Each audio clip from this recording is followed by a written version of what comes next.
Have you ever imagined being publicly humiliated just because of your skin color?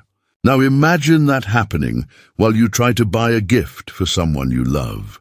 That's exactly what happened to Jamal, a 17-year-old boy who just wanted to surprise his mother. He walked into a luxury jewelry store, not imagining that he would leave escorted by police, until one detail changed everything and made his accuser bitterly regret it. Now pay close attention to this story, because the lesson here is a strong one. The cold breeze of the air conditioning at the shopping plaza in New York was not the only chill that 17-year-old Jamal Carter felt. It was a frigid air of expectation, mixed with a habitual dose of anxiety that accompanied him in places like this. Luxurious, white, too silent. He tried to ignore the echo of his brand-new sneakers on the polished marble, feeling every step as an intrusion.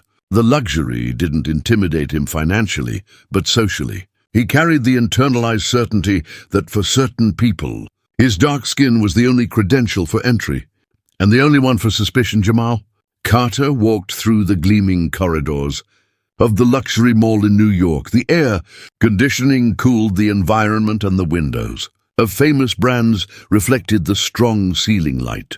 Well-dressed people rushed by, some carrying expensive bags, others just strolling. But Jamal had a clear objective. In his pocket, he firmly held his credit card. He had saved up for months, working after school, cutting expenses and planning that special moment. He wanted to buy a ring for his mother, Miriam Carter, a strong woman who always fought to give him the best possible life. Her birthday was that week, and Jamal wanted to surprise her. He knew that an expensive gift didn't repay everything she had done for him, but he wanted her to feel special. It was then that he stopped in front of an elegant jewelry store with a golden name written on the entrance, the Elysian Jewels. The glass shone, displaying necklaces and rings that seemed worth a fortune. He took a deep breath. He knew he wasn't the type of customer that place was used to serving, but that didn't stop him. He pushed the door open and entered. The sound of his footsteps echoed on the polished marble floor. The environment was empty, silent, almost cold. There were no other customers, just a middle-aged saleswoman with a severe look and a blue suit standing behind the counter. She raised her eyes and stared at him from head to toe, lingering a little longer than necessary. Her name was Eleanor Thompson, and the way she raised her eyes, looking up, sweeping Jamal from head to toe, made the air around him freeze. Jamal gave a cautious smile, the kind of smile he practiced in front of the mirror to seem harmless in high social risk situations. He walked up to the counter. "Good afternoon. I'm looking for a ring for my mother." "A birthday present," he said, his voice sounding a little louder and more shaky than planned. The woman, Eleanor Thompson, narrowed her eyes as if trying to assess whether he was serious. By her look, she had already judged who he was without needing to exchange another word. "A diamond ring, I presume?" she asked with a tone that mixed suspicion and derision. Jamal nodded. "That's right. I want one that's beautiful, special. Something that screams, you deserve the world." Eleanor Thompson didn't smile. She just rested her elbow on the counter and tilted her head, the tiny gesture laden with scorn. "Fair price, I see. Dear, this isn't a department store, and for the kind of ring you are looking for, the beautiful models, the ones with meaning, we're talking 5, maybe 6 figures. Do you have the credit for that?" Jamal's smile vanished instantly. He took a deep breath, trying not to show irritation. He had heard this kind of thing before, but he wasn't going to let it ruin the moment. Without saying anything, he took the Visa Black credit card out of his pocket and placed it on the counter. The saleswoman looked at the card, then at his face. A silent tension took over the room. The sight of the card, with its high-level silver stripe, made Eleanor Thompson hesitate. For a split second she saw her own mistake. The suit, the sneakers, the age. But the high-end card didn't fit the narrative she'd already constructed in her head. Eleanor, recovering quickly, picked up the phone under the counter. Her attitude changed. Now there was a false kindness. "Of course, Mr. Jamal Carter. One moment. I'll check the inventory in the safe to ensure we have the complete collection. We have some models that aren't on display." Instead of opening the display case, she discreetly picked up the phone and dialed the number. Her voice was low, a venomous whisper but urgent. "Hello, this is Eleanor from Elysian Jewelry at Shopping Plaza. We have a suspect here." A young black man alone, looking at the jewelry. He seems too calm, and his card, a black one, looks like a clone. "I think he might try to steal something, or I'm being targeted for fraud. Can you come quickly? Send the ones from upstairs, the ones who resolve things fast." She hung up without saying anything to Jamal and then forced a fake smile. "One moment, dear. I'll get a model from the safe." Eleanor quickly and discreetly slid Jamal's card away from him, without him noticing. What Jamal didn't know was that upon leaving, Eleanor Thompson didn't just go to the safe. She went to a small office in the back of the store. There, she took a picture of the magnetic stripe of Jamal's card with a prepaid phone that wasn't the store's phone. She wasn't just acting out of pure racism. She was trying to steal the information from a black card that she judged belonged to someone who wouldn't complain about a small data theft. Trying to cover the cost of her granddaughter's expensive treatment. Jamal's card was the perfect target, a young man she presumed to be a criminal. Jamal remained standing at the counter, completely unaware. He looked at the exposed jewels, imagining which would be the best choice for his mother, but deep down, something felt wrong. The jewelry store was empty, and the saleswoman was taking longer than usual to return. He felt a shiver down his spine. It was the sound of heavy boots that broke the spell. The store door was opened forcefully. 2 police officers rushed in, their boots heavily hitting the marble floor. The smell of sweat and police belt leather replaced the perfume of the jewelry store. They were Officer Reynolds and Officer Miller. Both were white men, wearing dark sunglasses, hands on their gun holsters, as if they were about to arrest a dangerous criminal. Jamal turned around, confused. "Hands where I can see them," shouted Officer Reynolds, pointing at him. For a second, Jamal didn't understand. His heart pounded. "What?" "I said hands where I can see them," Reynolds repeated, now drawing his weapon. Jamal, terrified, raised his hands instantly. The saleswoman Eleanor Thompson reappeared from the back of the store with a satisfied look, crossing her arms as if to say, "I knew it." "What is happening?" Jamal asked, his voice trembling. The police officers approached quickly. Reynolds grabbed Jamal's arm, pulling him abruptly. "Stay quiet. We received a complaint that you were trying to rob the store." "What?" Jamal's eyes widened. "I'm just buying a gift for my mother." The other officer, Miller, went straight to the counter and frowned. "Where is the credit card?" The saleswoman said he had a black one. Eleanor smiled, a small, almost imperceptible smile. "Oh, sorry, officer. It must have fallen. I picked it up to check the limit in the system, and it must have slipped from the counter into my pocket while I was distracted. Here it is." She took the card out of the inner pocket of her suit jacket, pretending to be surprised. Miller took the card with thin gloves and read the name. Miriam Carter. He looked at the card, then at the boy, and let out a mocking laugh. "This is stolen. A black card in a woman's name. He must have stolen it from someone important." Jamal felt a mixture of anger and fear. "No, I worked to earn that money. I didn't do anything wrong." But they didn't listen. Reynolds turned Jamal around and shoved him against the counter, while Miller began searching him without any gentleness. "Any weapon on you?" Miller asked. "I'm not armed," Jamal replied, trying to contain his despair. Customers outside the mall started looking, curious about the commotion, but no one did anything. The saleswoman just watched the scene with her arms crossed, as if it were the most normal thing in the world. Jamal felt a lump in his throat. This wasn't the first time they had looked at him like this, assuming he was a criminal just because of his appearance, but this time it was worse. He was being publicly humiliated for something he hadn't even done. Miller took Jamal's wallet and pulled out his ID.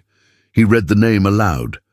"Jamal Carter, 17 years old, Upper East Side resident." He scoffed. "Son of who? The cleaning lady from the Upper East Side?" Reynolds looked at the document. His expression hardened, and then he stopped. His eyes were fixed on a small line under Jamal's name. It wasn't just a regular wallet. It was a secondary security pass issued to children of high-ranking FBI officials in New York, with a tiny, almost imperceptible emblem. Miller, look at this address. It's the official FBI residence for the regional director. Reynolds swallowed hard. Miriam Carter. Silence fell over the room. Officer Miller took the document back. His eyes scrutinized the security pass. His face, already pale, turned the color of the marble. He knew what that meant. But instead of backing down, the fear in his eyes was replaced by a spark of contained hatred. FBI Regional Director? What a coincidence, Miller muttered. I know Miss Carter from an old investigation. She ended the career of a relative of mine, my father, for an abuse of authority, similar to what we're doing here. Reynolds looked at Miller, shocked. What are you saying? Miller took a step back, his hand still gripping Jamal's arm. I'm saying that divine justice has a peculiar sense of humor. This boy is not just a suspect. He's the son of the woman who made me swear that one day I would see her pay. He was about to pull out the handcuffs, ignoring the danger it posed to his own career, when the jewelry store door opened again. Outside the store, the doors of a black car had just opened. A group of 5 people in black suits with discreet earphones entered the mall with firm steps and serious expressions. In the middle of them, an elegant and imposing woman walked ahead, Miriam Carter. Her eyes locked directly onto Jamal, then onto the police officers. Her expression was pure ice. When the mall security guards saw who was coming, some discreetly moved away. That woman wasn't there to chat. She stopped at the jewelry store entrance, put her hands in the pockets of her elegant cashmere coat, and let a silence settle before speaking. Then, with a controlled voice but sharp as a blade, she asked, Agent Reynolds, Agent Miller, could you tell me exactly what section of the procedure manual allows you to corner an unarmed and non-resistant minor with his hands on his neck inside a private establishment? Reynolds paled. He finally let go of Jamal, who rubbed his sore arm. Director Carter! We didn't know that he was my son. Miriam cut him off. The question is not whose son he is, Agent. The question is why you assumed he was a criminal. And more importantly, why the complaint from this woman, she gestured toward Eleanor, with a look that promised pain, was the only evidence you needed. Miller, however, tried to maintain his composure. Director Carter, your son was approached because the saleswoman reported an attempted cloned card fraud. The complaint was made, and he fit the profile. Profile, Miriam repeated, the word almost spat out. The profile of a black teenager in an expensive store. I understand. Miriam approached Eleanor Thompson. Their eyes met. Eleanor tried to smile, but nervousness betrayed her. Ms. Thompson, Miriam began, her tone returning to professional. I'm not going to ask if you did this out of prejudice, but I'm going to ask something else. You know this card, don't you? It's not the first time you've seen it. Eleanor swallowed hard. No, Director, I've never seen it. Miriam looked at one of her agents, who nodded. The agent reached out to Miller, taking Jamal's card. Miriam took the card, flipped it, and pointed to a small scratch on the back, near the security number. This scratch, it is distinctive. It was made by the reader of a private ATM that, coincidentally, my unit has been investigating for cloning high-limit cards for the past 6 months. And guess what, Ms. Thompson? The focal point of our investigation is not the ATM. It's the person who is passing on the information of the wealthiest customers in the mall. Eleanor Thompson collapsed. Her face lost all color. Your salary at Elysian is not enough, is it, Eleanor? You have debts. Your husband?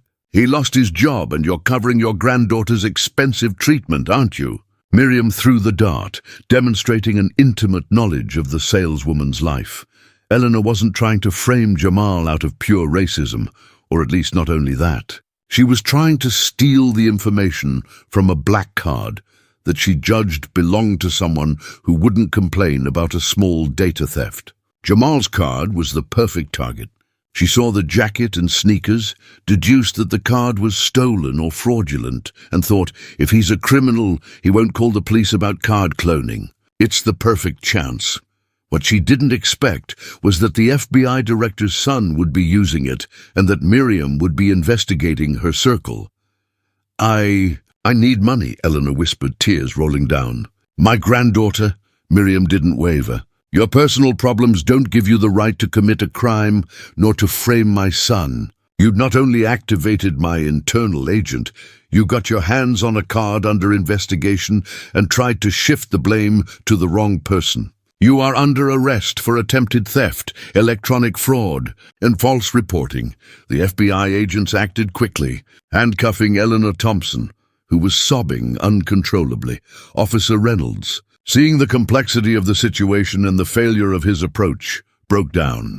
He took off his glasses and looked at Miriam. Director Carter, I'm so sorry. I know my mistake has no justification. I have a son his age. The boy didn't do anything. I'm truly sorry. The humanity in his voice was palpable. He wasn't a convicted racist, but someone who succumbed to the laziness and stereotypes of a broken system. Miriam stared at him. Agent Reynolds, your current attitude is the only thing stopping me from asking for your immediate dismissal. You were a second away from handcuffing a teenager for who he is. I want you to go to Internal Affairs and voluntarily report yourself. If you don't, I will, and the situation will be much worse. Do you understand? Yes, Director, Reynolds replied, his voice hoarse. Officer Miller, however, was still silent. He looked at Jamal. The hatred in his eyes had turned into a mixture of bitterness and resignation. You saved yourself from a bigger mistake than yours, Miller, Miriam said. You nearly committed an act of personal revenge against my son. You are suspended, and your situation will be reviewed by the board. Take them out of here, she ordered her agents. The police officers were escorted out, the scene shocking the customers in the window. When the dust settled, the store manager, Andrew Collins, tall and well-dressed, entered the store. Furious. Director Carter, I'm so sorry about Miss Thompson. She's fired. I just saw the security camera footage. Miriam smiled coldly. I'm sorry, Mr. Collins, but Ms. Thompson is the least of your problems. My unit has proof that she was cloning high-value customer cards. Your sales records, your security cameras, everything will be investigated. Do you think this is an isolated employee, or does Elysian Jewels attract this type of person? You have a cautious observation policy that borders on racism. Miss Thompson acted as she did because the store's system encouraged her. Collins paled. His store's reputation was at total risk, but I had no knowledge of any of this. It's your responsibility, Mr. Collins, Miriam said. And you know that Elysian Jewels has a history of undesirable customers who are closely watched. Collins looked at Jamal, who was still trembling, but now with a newfound dignity. What can we do? Collins asked. You are going to give Jamal the ring he chooses, and you won't charge a cent for it. But that's not the punishment. The punishment is that you will hire my son to work here part-time, as the manager's assistant, so he can change the culture of this store from the inside out, teaching you what dignity and respect are. He will be your constant auditor. Jamal's eyes widened. He didn't expect this. Collins hesitated for a moment, but the threat of federal investigation hung over him. All right, hired. The ring will be a gift from the house, Mr. Carter. Miriam looked at Jamal with a proud smile. Now go, son. Use the ring. Jamal, his hands steady, walked up to the counter. He looked at his mother and then at the manager. I just want to buy a gift for her. May I? The manager nodded quickly. Of course. This time, Jamal placed his card on the counter, ignoring the offer of courtesy. He chose a discreet ring with a single diamond. It wasn't the most expensive, but it was the purest. He was there not only as a customer, but as the future dignity auditor of the store. The new saleswoman, a young and friendly woman, carefully wrapped the jewel. Upon leaving Elysian Jewels, Jamal looked at his mother. Mom, you didn't have to do all that. The job. The investigation. Miriam stopped and looked deeply at him, the mall crowd disappearing. I did what was necessary. You are not just my son. You are a Carter.